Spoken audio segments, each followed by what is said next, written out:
3-0 এগিয়ে আছে সত্তরখোলা দুর্গাপুর এবং কাঠালিয়া হাসনাবাদ 0।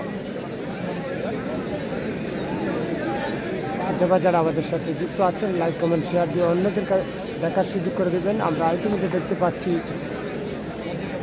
দারুণ একটি খেলা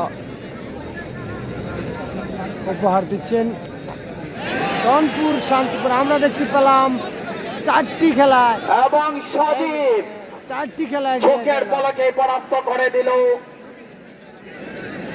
সুলেমানকেও।